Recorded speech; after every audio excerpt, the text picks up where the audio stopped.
Martinez. I'm a public information officer with Texas A&M Forest Service here at the Ross Fire in Palo Pinto County, Texas. Hello, I am Amy Meyer. I am the Public Information Officer for the Emergency Service District of Palo Pinto County. So right now, as of Wednesday, August 26, 9 a.m., the fire is currently at 80,000 acres, remaining at 12% containment. Last night, we did experience some significant growth along the northwestern side of the fire. This is due to wind shifts overnight. We did have some fire approach the town of, I believe it was Bryson. But we did have preemptive and proactive work along that side just because we expected that kind of shift in that weather. Locals and state firefighters were able to retain and contain that fire on that edge. Like I said, we had pre-positioned lines and resources there, so we were able to contain it on that end. We do have some heavy fire activity on that Possum Kingdom Highway 16 corridor. We are focusing a lot of our efforts on that side, as well as continuing on the head of the fire on that northeastern side. In addition to the southern edge, closest towards Palo Pinto City, we have those resources already on scene, working to mitigate our fire on that end. I will now open it up to questions. Can you tell us about how many structures have been lost? So we don't have an official count of structures lost, but we are aware of reports of that. We do have a team assessing damage. They came in yesterday. They've been working diligently to assess the threats to these structures in that fire. And so as far as the number of actual homes as opposed to outbuildings, can you say anything definitive about that? It's a very, very rural area of this county, so it's very difficult to determine what's a home and what's a general structure. Hi Hector, I'm going to just address a couple of things in the local community since I represent Palo Pinto County here. I want everyone to know that, as you know, last night about 2 a.m. the winds began to shift and the fire is coming back towards us this way, and so this morning when most of us woke up there was a lot of heavy smoke filling the air, so many people have been concerned about that, and we just want everyone to know that as the day goes on you're probably going to see smoke, but in the Mineral Wells community you are not to be alerted at this moment. If there is a shift that you should be concerned about, we will be pushing that out through social media. We will also be pushing it through our county notification system and our city notification system. You're going to see fewer of our resources, our firefighters and paramedics today because we are giving them a rest. Fortunately, we've had enough firefighters from other communities have come in, so we are taking a little bit of a break today to give our firefighters some rest. They have been working extremely hard and they need some rest, so you won't see as many out there today, but they are resting and they will be back at it as soon as they can. As far as air quality, if you are someone who has respiratory issues or illnesses regarding that, you might consider staying in today if it's bothering you. Also, let's address resources. We have been inundated with water donations and snacks, and it has been phenomenal, and we are so grateful for that. Unfortunately, we need to put a pause on that at the moment because we have so much that we just can't take it anymore.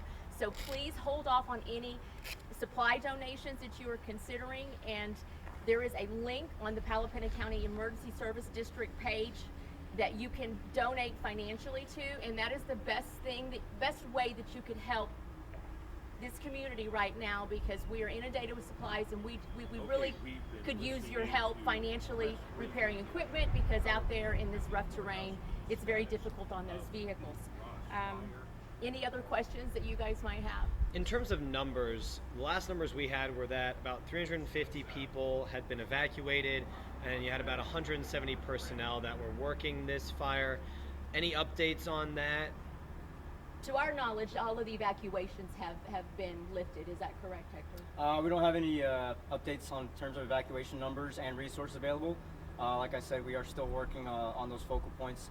That's our primary priority right now. So once we get those numbers later on throughout the day, I will update you guys and send it to you.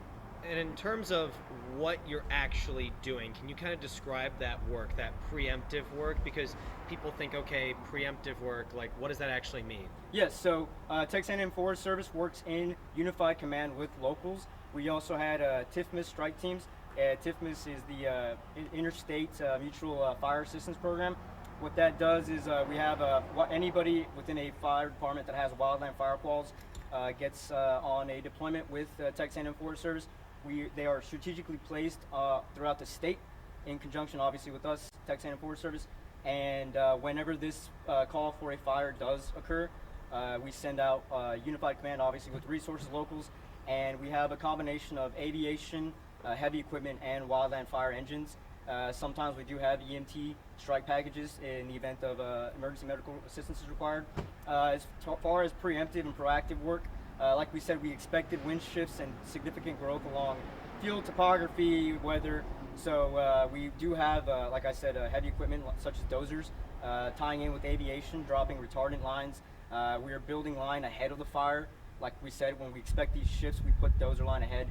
You can't burn dirt, so the dozers push out that vegetation, and then our wildland fire engines mitigate any kind of hot spots, any kind of heat signatures, and we have drones in the air as well. Another thing I want to talk about is drones. We are still on a no-fly zone. This is strictly only for wildland fire personnel and aviation. If you are flying drones, that interferes with every single one of our operations. Our aviation cannot fly, our drones cannot fly. This can cause accidents if you do not have clearance to fly. We have been having issues over the last few days. It is consistent, and it is seriously affecting our ability to mitigate this fire. What do we want to remind people about the conditions and any part they could play in making sure that fires don't pop up or spread? I don't know if there's obviously burn bans in place or outdoor burning, but kind of what warnings do we want to give the public? Right, so your county is always going to be is going to be responsible for putting out that burn ban. So always maintain, always maintain vigilance on your county's page regarding burn bans. Most of the time, it's the first pop-up that shows up when you go to their page. Again, anything that can cause a spark, it's not always grilling and welding. Sometimes it is parking in tall grass.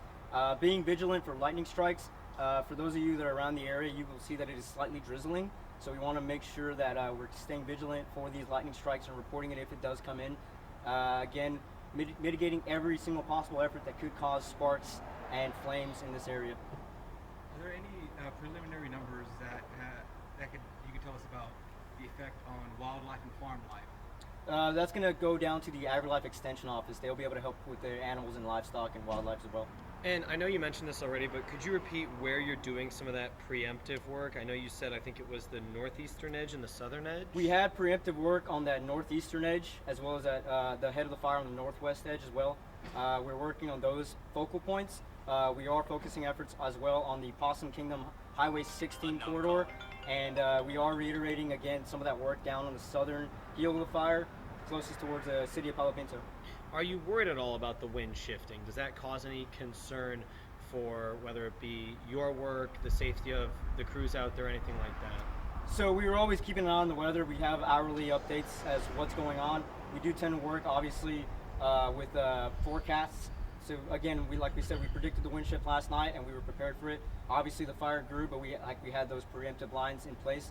So like I said, we did have that work ahead of schedule. We always try to stay ahead of the fire as best as we can. I'd just like to encourage everyone in the Palo Pinto County area to be sure you're following the Palo Pinto County Emergency Service District #1's Facebook page. We will be putting out any information that is critical that the community needs to know there, and we will also be pushing out anything through our emergency notification system as well. So please make sure you're following those pages. How many fire departments would you say are on this fire? Like I said, we don't have the specific numbers, but we do have a total of about 170 personnel, and it could possibly grow. This is the combination with aviation, local volunteer fire departments, again, that TIFMA strike team, Texas A&M Forest Service, as well as federal resources. I think that's it. Appreciate it.